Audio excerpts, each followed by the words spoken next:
this is an iHeart podcast. Guaranteed human.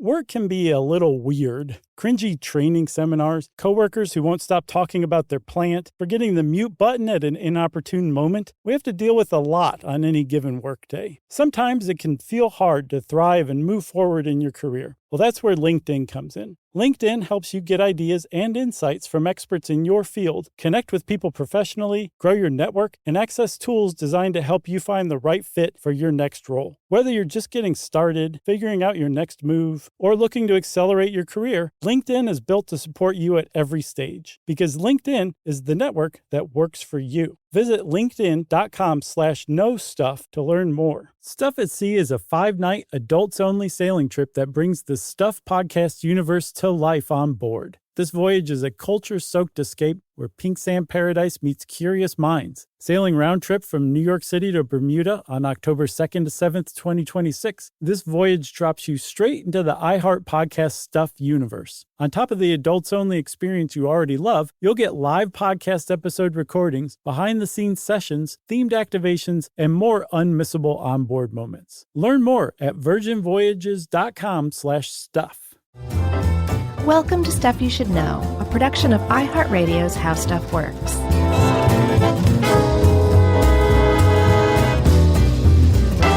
Hey, and welcome to the podcast. I'm Josh Clark, and there's Charles W. Chuck Bryant, and there's Jerry over there.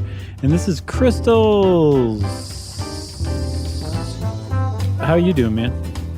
Well, what do you think? This is it's okay. The source material was not great. We won't say where we got it. But I think that once we kind of make it through the structure part, we'll be home free. Plus, it's crystals. Like they're so worth understanding. Going to the trouble of understanding because they are basically a finger in the eye to the tendency of the universe to move toward chaos and disorder. Because a crystal is the most ordered structure in the universe. It's a pattern that repeats over and over and over again, so much so that in a crystal, if you look at a perfectly formed, pure crystal that came to be under ideal conditions, the shape that you're looking at, if you could zoom in to the smallest three-dimensional unit of atoms inside that crystal, it would be the exact same shape. Yeah, I mean, that is one. The one positive I took out of this article was just that thing early on the author did about the word crystallize that we take colloquially. That was a couple extra L's in there. That we take to, what everyone knows what that means. It means like, someone has distilled and made order out of something tough with their mouth words. Right. Like and that makes sense. Yeah. So when you think about like an actual physical crystal, you get why that word came from that, because it is that. It is this extreme order where all these molecules come together as friends to be perfect together. So, so we both love crystals for basically the same reason, it sounds like, right? Yeah, and like before I started researching this, I just thought, I don't know, like crystals were just the things you buy in little 5 points at the shop with the kooky person who, wears them on their forehead for healing chakras. Who wore Birkenstocks before they were cool. And I didn't even realize that it's like crystals are also salt and sugar and snowflakes and diamonds and rubies. It's like you're a crystal as far as I'm concerned. So are you, Chuck. Thanks. Can we all be crystals in our heart? Sure. In our heart chakras? Yes. So, that was a big takeaway for me too, was the fact that crystals aren't necessarily a thing. They're a type of structure that a thing can fall into. You know what I mean? Yeah, and there's 7 basic shapes or lattices that a crystal can take. Cubic, trigonal, triclinic, orthorhombic, my favorite. Triaminic. Hexagonal, tetragonal, and monoclinic. Monoclinic? I think there's like 10 people on the planet who say that word out loud ever. So however you want to say it, I think they're okay with. 9 of them will email us. Right. So, and again, those lattice shapes that you just described, those are 3-dimensional structures, arrangements of atoms. And the crystal itself that you can sit and hold in your hand and be like, I can feel the energy just pulsating through this. If you zoomed in, the smallest 3-dimensional arrangement of atoms that forms a pattern that can be repeated, the minimal size pattern that's repeated is called the unit cell. That is the exact same shape. I can't, I'm going to say that 5 different times, I think, in this episode. So there's 2. Okay. And, hey, sorry. I know we've already gotten started, but do you mind if I do a little plug here? Whoa. I know this is kind of out of left field. Yeah. Sure. Josh's Crystal Shop. So just real quick, everybody. Geez, this is really poorly placed, isn't it? Yeah, I think it's great. Okay. We're not talking about crystals, so it's good. Right. So I wanted to plug, I'm going to do some live shows, Chuck. Yeah. I'm going to be in Minneapolis at the Parkway Theater on June 19th. Okay? Okay. And then the next night on June 20th. Am I supposed to be at these places? Yes, you are. I've got a front row seat reserved for you at both of them. Oh. And I'm going to have actually a cardboard cutout of you sitting there so everybody will know. They'll notice if Chuck didn't show up. You know what I mean? Yeah.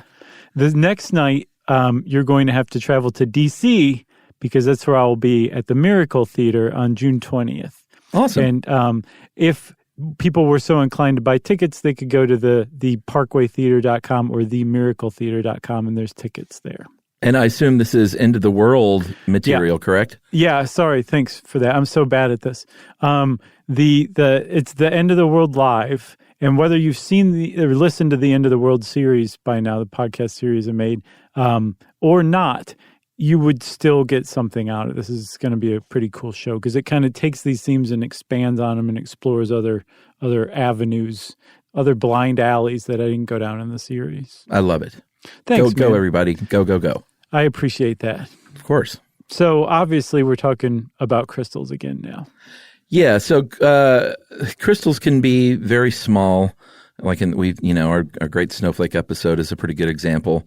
Right. Or they can be very big, and the longer these crystals grow, the bigger they're going to get, and they're going to have fewer contaminants. Although, as we will learn when we talk about gemstones, those contaminants are where they get their brilliant colors. Right. Yeah. So you kind of want contaminants, but most crystals, from what I understand, are colorless. Like most pure crystals are colorless. Pure. Just don't say pure crystal. That's different. That's a different thing. So you hit upon something that I think is also worth pointing out. Like usually when people think of crystals, again, they're thinking of like that little 5 points hippie shop kind of crystal. And you imagine it being formed in like a cave or in some sort of fissure in the earth or something like that, somewhere inside the earth. But like you said, snowflakes, they form above the earth. Salt forms on the Earth's surface. These are all crystals. So again, a crystal is not necessarily just a thing. It's a structure. It's a repeating pattern of an arrangement of atoms. That is a crystal. And one way to remember this, or to really just kind of have the awe smacked into your forehead chakra, is carbon can be arranged in different ways. So the same molecule of carbon can be arranged in a way that makes it graphite or makes it a diamond. So chemically speaking, diamonds and graphites are the exact same thing. Crystallogically speaking, they are two different things because they form two different crystalline structures. Right. And if you're confused by saying the words little 5 points 2 times, we just assume everyone is from our neighborhood in Atlanta. Right. But that is an area of Atlanta where you can find a drum circle or buy a crystal or some Birkenstocks or some high quality incense. Or pure crystal. Or probably pure crystal in the right corner. It throws a pretty good Halloween parade too. Yeah, it's great. It's remained fairly unchanged since I was hanging out there in high school. It's kind of great in that way. I would think just about every city has its own version of little 5 points, wouldn't you? Yeah, absolutely. I've been to them in every city. Okay, so there you go. So that's what we're talking about when we say little 5 points, everybody. Yes. So let's talk crystals. Let's talk how like what an actual crystal is made from, or how it's made, I guess. No. I still can't come up with the word.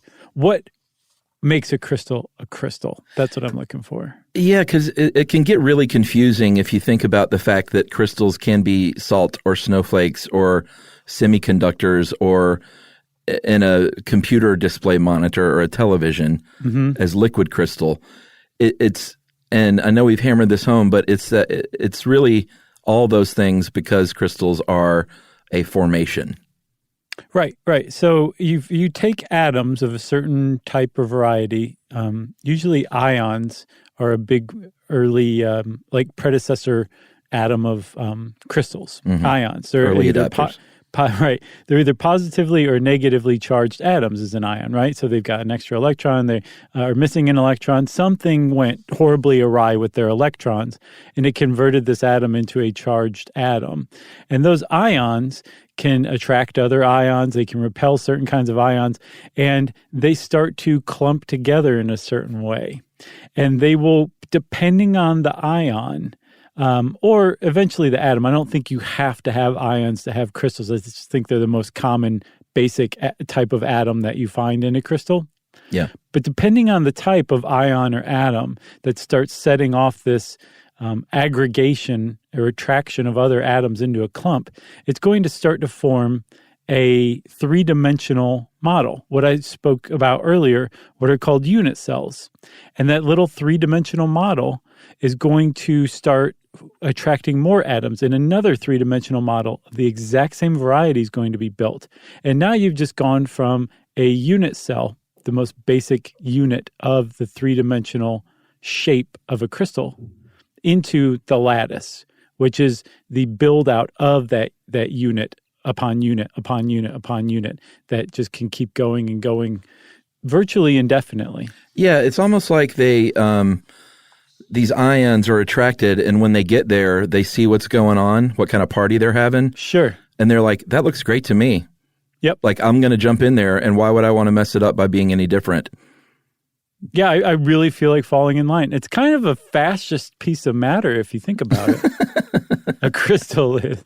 Yeah, and there were another couple of decent descriptions or metaphors, I guess, in this article in terms of long-range order and short-range order. I thought that made a little bit of sense. Because crystals, like you said, they can be a single crystal or it can be a very large structure. And if it's a long-range order, they liken it to like a halftime band all marching in formation, like 200 people all together in synchronicity like that. Okay. Does that sound about right? Yeah, I just found that deeply confusing, but I got it now. Oh, really? Once you explained it, I got it. Short range order, on the other hand, they liken to that marching band scattering around into smaller subunits. Right. And this is more like liquid crystal like you would find in a TV monitor. Yeah, and so from the research that I saw, this short-range crystals almost didn't even need to be mentioned in this article because it has so few, it appears in so few places that really when you're talking about crystals, it almost by definition has to have long-range structure. Yeah, I mean, you usually think almost always of crystals as solid matter. Right, exactly. With basically short range is just this crystalline structure. The unit cell forms over a few atoms. And anything beyond that is long range, and that's when you start to get into the money crystals, I guess is what you'd call them. Yeah. You want to take a break? Sure. You feeling okay so far? I'm all right. Yeah, me too, man. We will be right back, everybody. We're going to go breathe into a paper bag.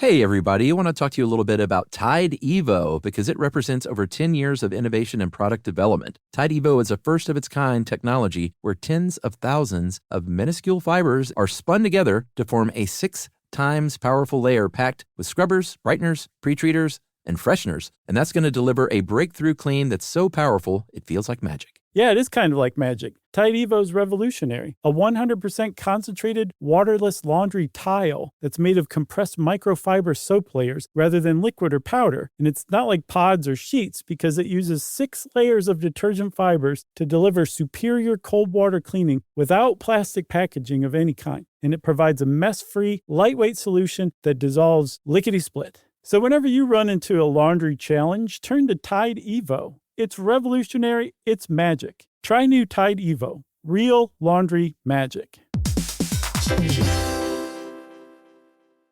Everyone knows winter is the real mess maker. You don't need WeatherTech floor liners for summer unless you hit the beach and half the beach ends up back in your car, or the campsite dirt ends up in your trunk. Then you'd want a cargo liner, or a road trip goes sideways, lemonade spills, ketchup goes rogue, ice cream drips. Yeah, you'd be pretty happy about those WeatherTech seat protectors. So just to be clear, as the mud you're inevitably going to step in this summer, you don't need WeatherTech unless you plan on doing summer. Visit WeatherTech.com today.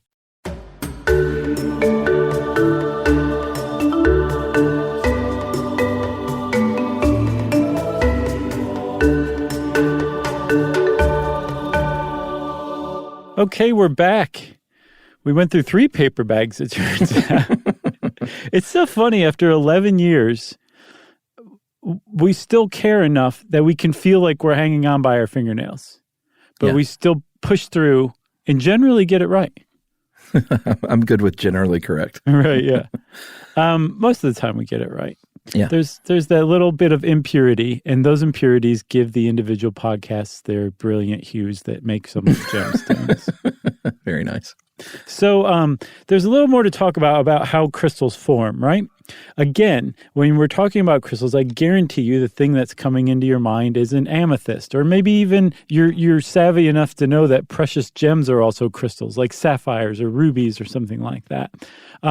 That's probably what's coming into your head, and what you're seeing there, what you're imagining, this brilliant, beautiful, translucent, perfect shape with a bunch of different facets that are on display. Yeah. That's a kind of crystal, but what you're talking about is a kind of crystal that formed under ideal conditions, and those ideal conditions are very rare, which is why gemstones tend to be pretty rare. More often than not, what you will see in nature, or just on the ground, or in some kid's backpack, I don't know, I'm grasping at straws right now, are what are called polycrystals, where the conditions that the crystals formed under, and we'll talk about how crystals form in a second, but the conditions that they formed under were not ideal, and there were a bunch of different kinds of atoms present. And so rather than forming one beautiful single crystal, because again, when you have this giant, beautiful tetrahedron of amethyst in your hand, that's considered one single crystal. It's one giant crystal. If you have a big rock with a bunch of pyrite in it, just kind of sparkling back at you, what you're holding is a countless number of individual crystals that all kind of grew together. And rather than forming one beautiful crystal, they formed one big lump or mass. And it's still a bunch of crystals, and it still has crystalline structure. It's just multiple crystals, and it's called a polycrystal. And that's what you see much more frequently because, again, conditions for crystals to grow under are infrequently ideal. Right. And this is where I step in and make the one joke that I thought of during that, which that Tetrahedron of Amethyst was the best Yes album. Yeah, it was. That's a good one. Yes, I have to say, Yes did second to Iron Maiden in beautiful album covers. They were pretty good. They had great ones. So polycrysts, contrary to what you might think, or hear or read, are not stronger than single crystals because it's like... it kind of makes sense. If you're assembling a model from 100 pieces, it's probably not as strong as something that's made from one thing. Right. Because where they join, it's going to have weak points. That's 1,000,000% right? Yeah. Because again, if you realize that a beautiful giant crystal is just one solid piece, all those little smaller crystals, they're going to break apart much more easily because they have weak spots. They're not joined together with these amazing covalent or ionic bonds that are holding that single crystal together. Right. So it makes sense in that respect. Sure.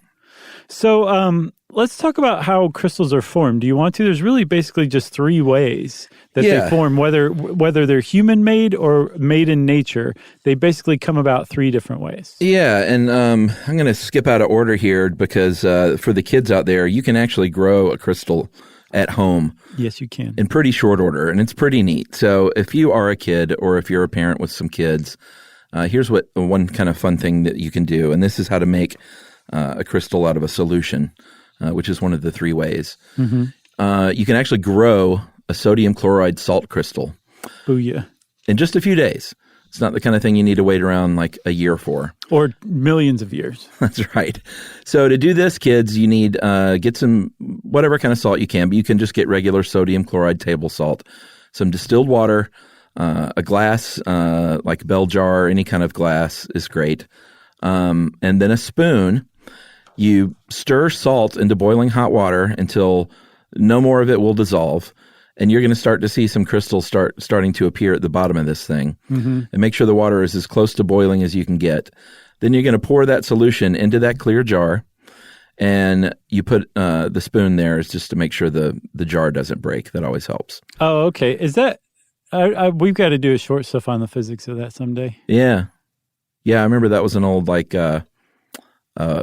waiting tables trick when you made iced coffee, which is just what we did was just pour hot coffee in a big thing of ice. Sure. Well, this was pre-hot coffee craze. Like cold brew. Right. Yeah.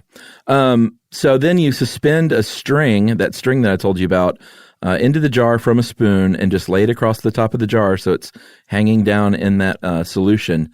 And then just don't touch it for a while, and you will literally see crystals forming on this string over the next few days. Yep. It's really, really cool. It is very cool. I saw another experiment you could do at home. It's got a couple extra steps, but you can make a beautiful kind of magenta-colored crystal with just straight-up alum and a couple of things. You grow a seed crystal, and you use that. You dangle it like on a string, like you were saying, but it actually grows more crystals up to it as well. So you can grow this stuff at home, and both of those are crystal grown from solution. Right. And crystal grown from solution is, like you were just saying, you put in salt into hot water until you can't dissolve it anymore. That means that the salt or the water has become saturated with salt. No, it cannot hold any more salt, right? Sorry, TS. But that salt's got to go somewhere, and it will eventually be forced into a solid state, especially as that liquid cools. Because water that's warmer, or anything that's warmer, means that the atoms and the molecules are further apart, which means there's more space for salt. But as that water cools down, that space shrinks, and that salt's got to go somewhere, so it turns into the solid state and forms crystals. And it's that happens with salt at a relatively cool temperature, at a relatively low pressure, basically sea level pressure on Earth. But that same thing can happen underwater in hydrothermal vents. It can happen with magma inside the mantle of the Earth. There's the conditions can change. So you have different temperatures, different pressures, different types of atoms, and they'll form under those different conditions, different kinds of things. But crystals can form anywhere. They can form on the surface of the Earth, again, in clouds and inside the Earth itself. Yeah, and if you're going to grow from a solution like that, like you do in your kitchen, you can produce crystals much, much faster and produce bigger crystals than you can with a vapor deposition, which is, snowflakes, which we've talked about a lot on this show. Which is basically, so vapor deposition is basically the same thing. Instead of a liquid solution becoming supersaturated, a gaseous solution has become supersaturated. And so that the water vapor the air can't hold anymore, so it pushes it into a solid state and forms snowflakes. Yeah, then there's a third method from growth from melt, which is really kind of interesting, and there's a few different ways to do this too. But basically what you're doing is you're cooling a gas until it's a liquid, and then chilling that liquid until it starts that, crystallization process. And there's a few ways. There's one called crystal pulling, or the, here we go, Czochralski method.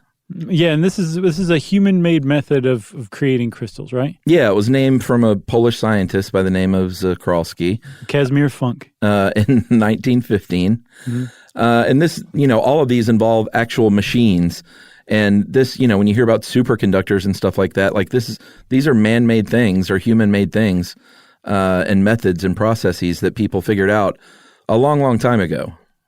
Right. Crystal pulling's pretty nutso amazing. Did you see any videos on it? Yeah, I watched some videos and looked at some still images of the machinery. It is pretty cool. So it's like do that science experiment that I found where you create a crystal and then you tie it to a fishing line. You basically just hang it over the solution.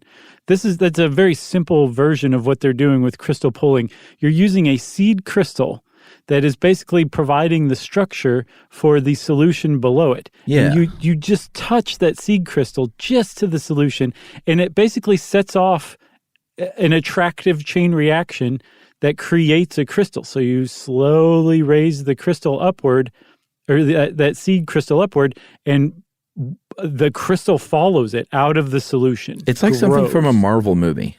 Essentially, yes. It is. That's another reason why I love crystals. Is just the way that they form is so astoundingly awesome. And with crystal pulling in particular, this is kind of an old technology. I think it's from the early 1900s.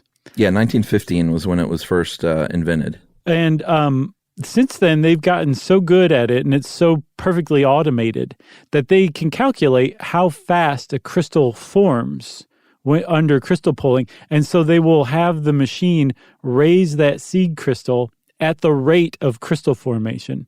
And now they can get to places where they're forming crystals that have there are a foot around in diameter. Amazing. That are just perfect, absolutely perfect crystals. Because also the solution that they're using, that they're dipping that seed crystal into, has been purified. So it's the absolutely pure version of whatever you're trying to make a crystal out of. So say that you could make diamonds out of this. You would have pure carbon in a solution, usually melted, and then you would have a diamond dangling down as the seed, and you would grow a seed diamond. That's not how you can make diamonds, but No. that's what they do with silicon, actually. Yeah, and there's another method from the melting method called the Bridgman-Stockbarger method, named for Percy Bridgman and Donald Stockbarger. Sure. I guess it's a hard G, right? Sure. He's Stockbarger. He's the Art Garfunkel of the crystal manufacturing world. And from what I got, this is used when the crystal pulling method isn't so great for certain materials.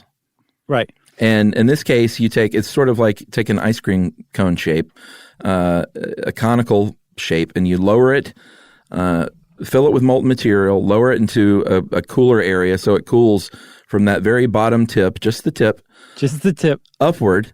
And it's kind of the same way. It just sort of works its way up, joining the party, saying, this looks good. I like the way you guys are shaped and ordered. I'm just going to jump right in. Yeah, so as the tip of that cone goes further downward into the colder temperature, that crystal grows upward in the tube, right? Yeah.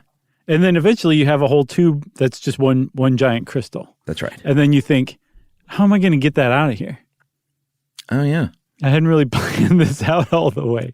I've just got a beautiful crystal trapped in a canonical tube. I'm sure it opens, don't you think? Well, maybe that's where, what was the second name in that?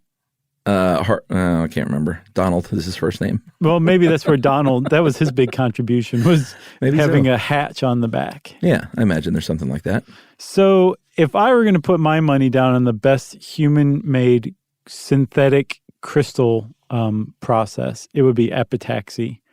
And in particular, molecular deposition, molecular beam epitaxy.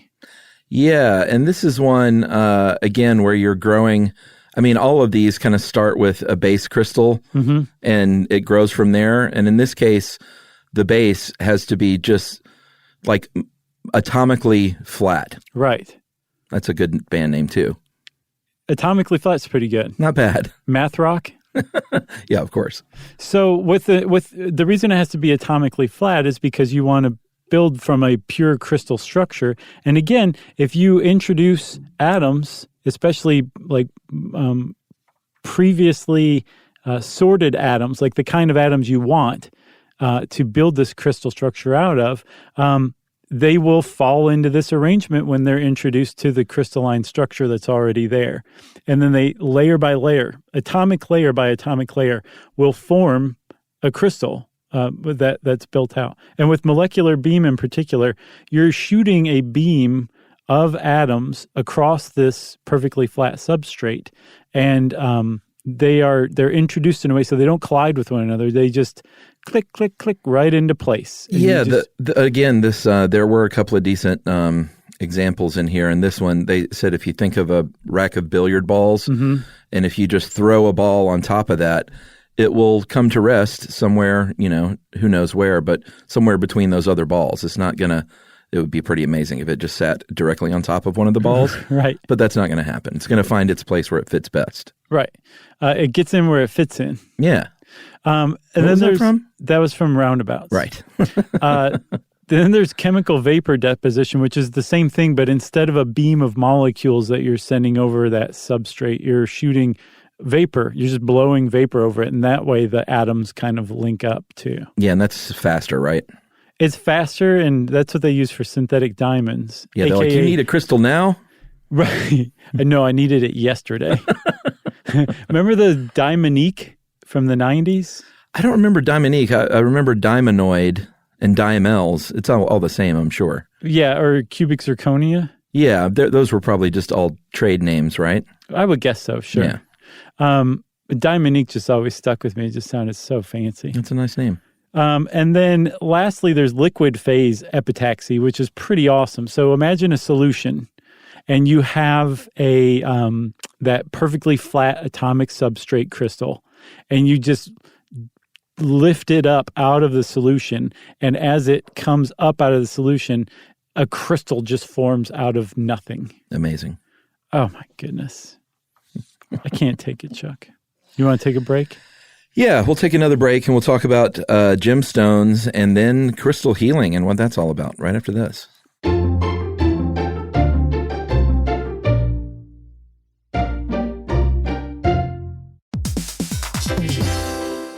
Hey, everybody. I want to talk to you a little bit about Tide Evo because it represents over 10 years of innovation and product development. Tide Evo is a first-of-its-kind technology where tens of thousands of minuscule fibers are spun together to form a 6 times powerful layer packed with scrubbers, brighteners, pre-treaters, and fresheners. And that's going to deliver a breakthrough clean that's so powerful, it feels like magic. Yeah, it is kind of like magic. Tide Evo is revolutionary. A 100% concentrated, waterless laundry tile that's made of compressed microfiber soap layers rather than liquid or powder. And it's not like pods or sheets because it uses 6 layers of detergent fibers to deliver superior cold water cleaning without plastic packaging of any kind. And it provides a mess-free, lightweight solution that dissolves lickety-split. So whenever you run into a laundry challenge, turn to Tide Evo. It's revolutionary. It's magic. Try new Tide Evo. Real laundry magic.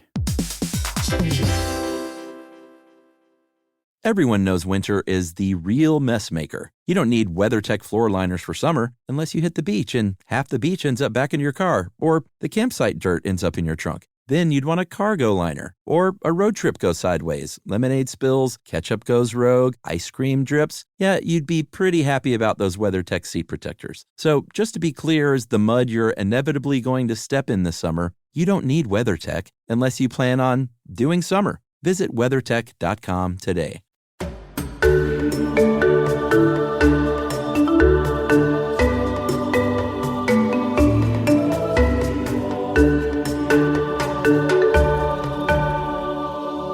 Okay, dude. I should say I was at the Smithsonian the other day. Oh, nice. You know, I went up to D.C. because to hear Jeff Bezos deliver his news about Blue Origin landing on the moon. How was that?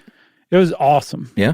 It was really cool. Like, he was up there on stage, and it was probably a room of 100, 150 people maybe. And behind him, the curtain comes down, and there's a full-scale model of the lunar lander he's going to send up in like 3 years. Oh, wow. It's pretty cool. Did everyone gasp? Yes, and clapped. Oh, cool. Appropriately so. But so while I was there, I killed some time at the Museum of Natural History. That's easy to do. And I was just entranced. As a matter of fact, we're doing this episode because of the crystal display there. I was like, have we never done one on crystals? And I thought, no, we haven't. And then I thought, well, we really should. And then I thought, well, let's just go get a sandwich in the meantime. And I wasn't there to knock you over the head with the rubber mallet. Yeah, to knock me out of the loop. And be like, what happened? I don't know, man. You just passed out. He had a sandwich in his hand. But the mineral and crystal and gem collection they have there is just amazing. It's just so beautiful. It's like just a little wonderland. You're just wandering around from case to case staring at crystals. It's really neat. And there's one in particular that really caught my fancy. It's they just look like ordinary dumb rocks or whatever. Mm-hmm. And then the light goes out and a black light comes on in this little display case. And they're fluorescent crystals embedded in the rocks. And then the light comes back on.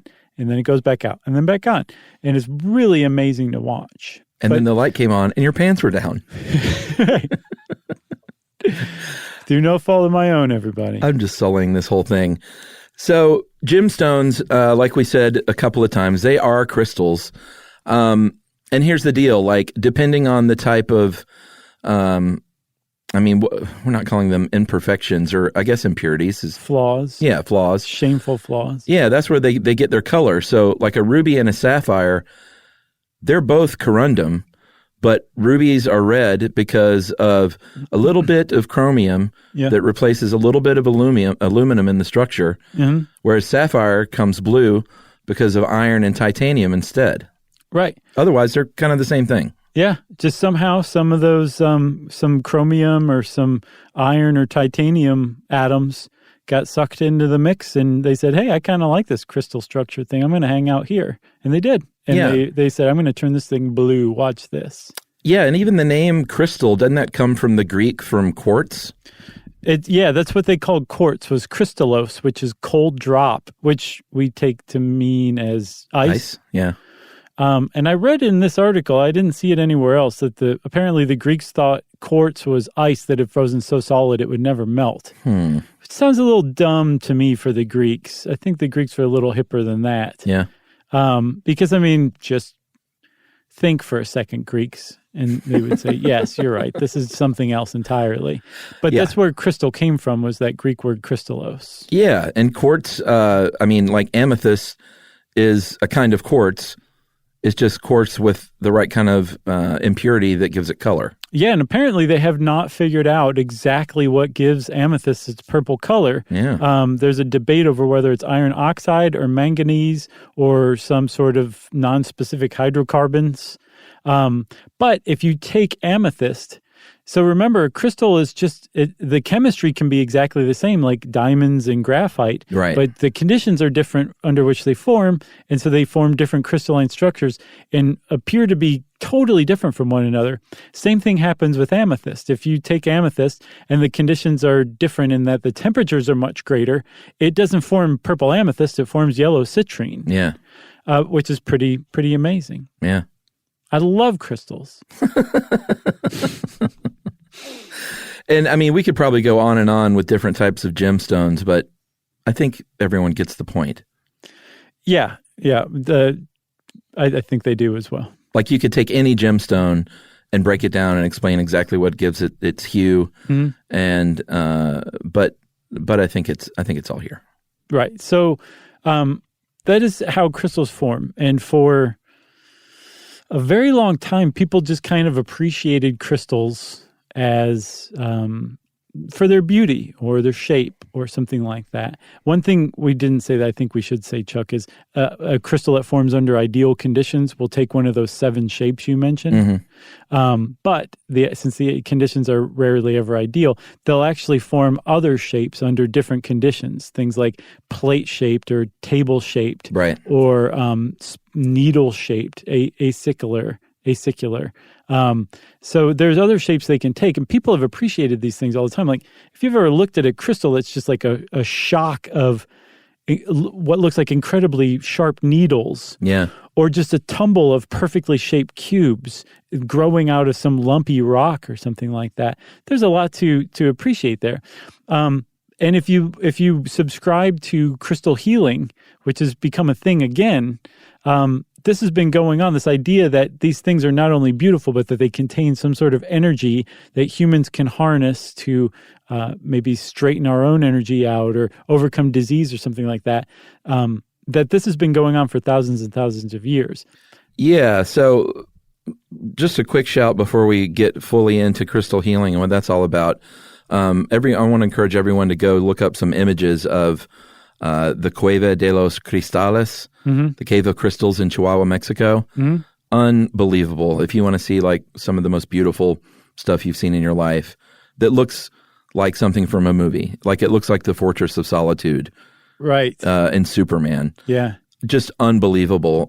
These images of spelunkers in like these caves where some of these crystals are believed to have been growing for like 500,000 years. It's really, really something else. Yeah, that was one thing. So we talked about how fast that they can grow, or they can also take a very, very long time. Those are the big ones. Yeah, they're the big ones, but also some crystals form just by nature slowly, whether they're big or small. So like garnet in particular forms atom layer or atomic layer by atomic layer year by year. And so it can take 10 million years for just a 2-centimeter garnet to grow over time. Amazing. So like I was saying, with crystal healing in particular, Chuck, these things are not only awesome or amazing or beautiful, they also supposedly contain some sort of energy.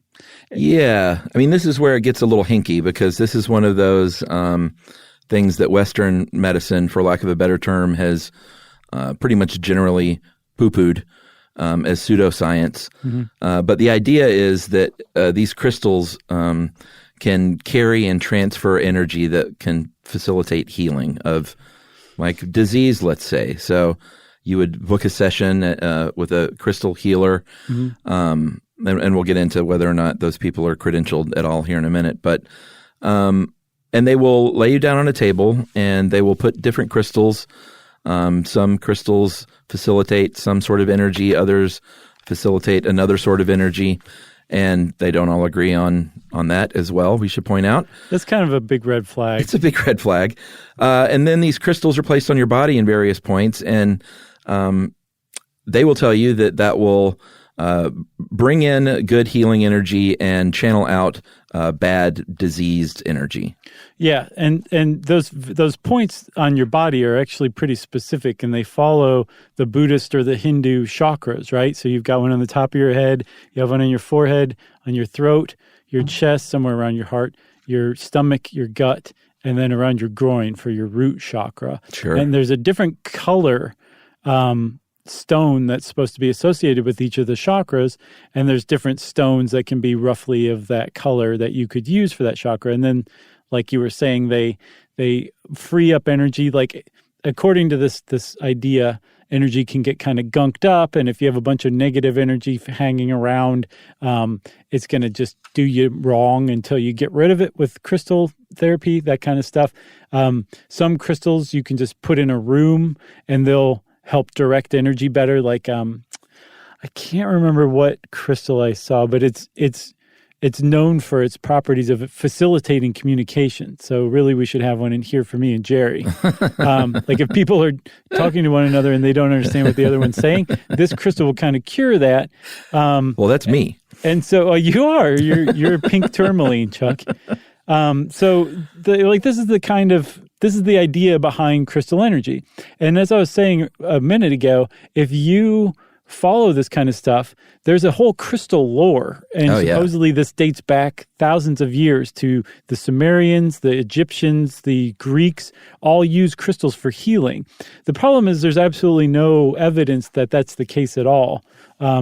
People have been writing about crystals since the classical Romans, but they didn't talk about the energy properties they had. They just described them and tried to classify them. It wasn't until like the 70s or 80s that the idea that they contain energy really seemed to catch on. Yeah, and there haven't been scientific studies really done because mainstream science just kind of doesn't study stuff like that. But they have done some other kind of studies. Notably, almost 20 years ago, there was a study done at the University of London where they got, how many people was it? 80 people together. And they said, here's what we're going to do. Go meditate for 5 minutes. Mm-hmm. Hold this quartz crystal in your hand. They don't say this, of course, but some of those are real crystals. Some of them are completely faked, but they all believe that they're real. Right. They were lied to. They were blatantly lied to. Half of the participants, 40 of them, were primed beforehand to say, just think about any effects and see if you can notice any effects that these crystals are having. And so after meditating, they did a Q&A session and a questionnaire and said basically like, how do you feel the crystal affected this healing session? Mm-hmm. And they found out that the effects reported by those who held the fake crystals while meditating were no different at all than people who had the real crystals. Both reported feeling like a warm sensation in their hand, holding either the fake or the real crystal. Mm-hmm. And both reported feeling an increased overall feeling of well-being. But the people who had been primed, those 40, to basically like think about how you're feeling and how this crystal's making you feel, they reported stronger effects than those who had not been primed. So it all sounds like placebo. Well, that's what they attributed to. The whole thing is placebo, which as far as Western medicine's concerned, placebo is great. Sure. If you have some sort of ailment that this can help you get over through the placebo effect, fantastic. They seem to kind of walk a fine line with that, though, in that they are worried that people will say, well, I'll just use crystals to cure cancer rather than chemotherapy. And that probably won't work. But the placebo effect can't take on absolutely everything that ails you. And so if crystals are based on placebo, that's one way they could be dangerous. But for the most part, it's considered pretty harmless. Yeah, just know that you're going in to see someone who is not licensed or certainly not medically licensed. But I think generally in all states, there's no licensing of crystal healers. There's no organization looking over that.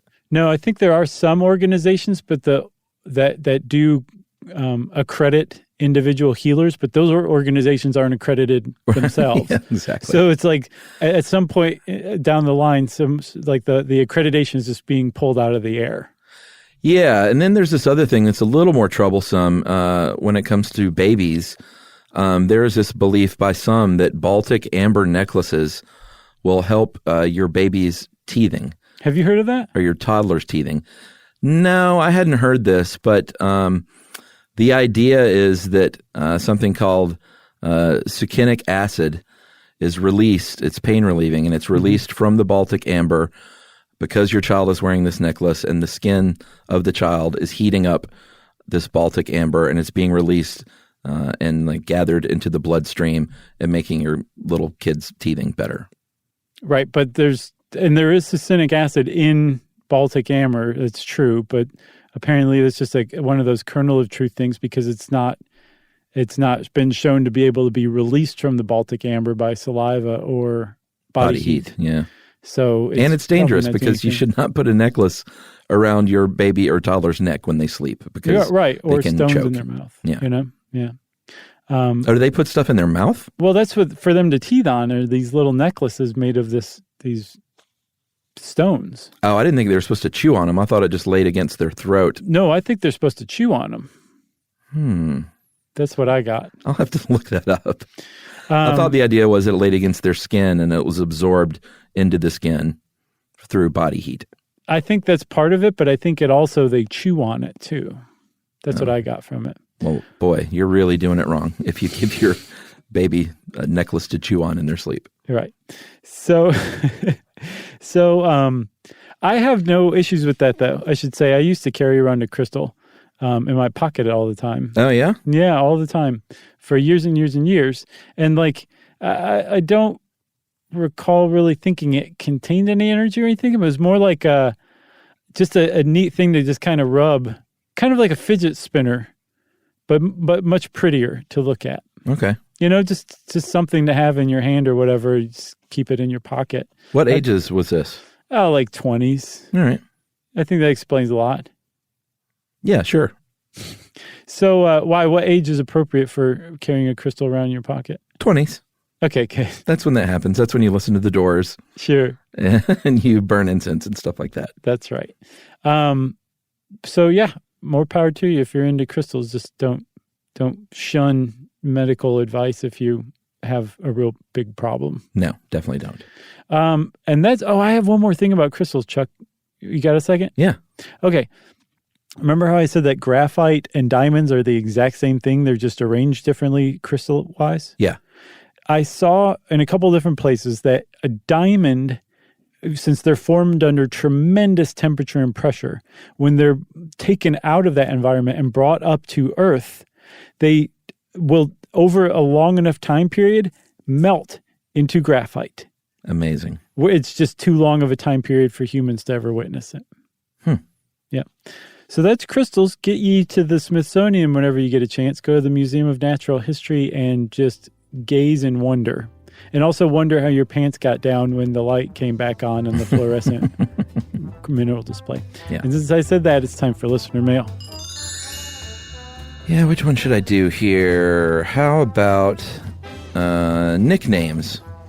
Hey guys, really enjoying the short stuffs. Oh. And the nicknames episode was no exception. But I was surprised that you didn't go into the origin of the term nickname. I didn't even think about that. I didn't either. I felt pretty ashamed. Yeah. I'd always assumed, this might sound silly, that the first true nickname was Nicholas shortened to Nick, so they call them nicknames. But she did a little searching and said that's not quite right.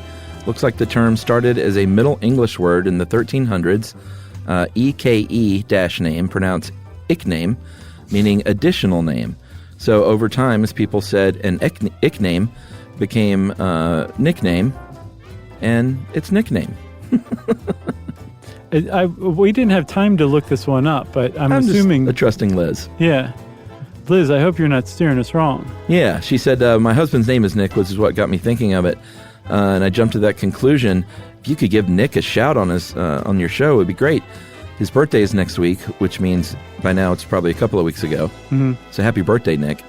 Happy birthday, Ick. And they are counting down the weeks until their twins are born. Oh, boy. Liz is expecting a baby girl and a baby boy in late June, their first children. And she said, we've been listening to a lot of your show while pregnant. Forget Mozart and Beethoven. I'm convinced that listening to Stuff You Should Know in utero makes babies smarter. Of course it does. And that's from Liz and Nick, and babies that will be named Josh and Chuck and Jerry. That's right. Yeah, they need to have triplets, huh? I think Chuck and Jerry's a good name. Okay. And Josh. Yeah. The outsider. Josh. No, it could be Josh and Jerry, or Josh and Chuck. What if both of them's middle name is Jerry? Josh Jerry and Chuck Jerry. I think that sounds great. I think it does too. Well, thanks again, Liz. I hope you're right on this one, because if not, we're going to have follow-up listener mail from other people who are pointing out how you're wrong. Either way, best wishes on your new expanded family, and happy birthday, Nick. If you want to get in touch with us like Liz did, you can go on to stuffyoushouldknow.com, check out our social links, or you can send us an email to stuffpodcast@iheartradio.com. Stuff You Should Know is a production of iHeartRadio's How Stuff Works. For more podcasts from iHeartRadio, visit the iHeartRadio app, Apple Podcasts, or wherever you listen to your favorite shows.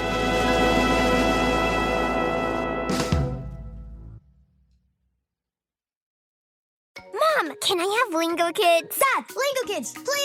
When did we become the Lingo Kids house? No idea. Last week it was dinosaurs. This week it's... Lingo Kids! Why Lingo Kids? Because it's the best thing ever. We can play games with astronauts, wild animals, and superheroes. With more than 4,000 interactive games, songs, and shows, Lingo Kids is the #1 entertainment platform for young kids. So, no dinosaurs? And dinosaurs! Lingo Kids! Everything kids love. Download it for free.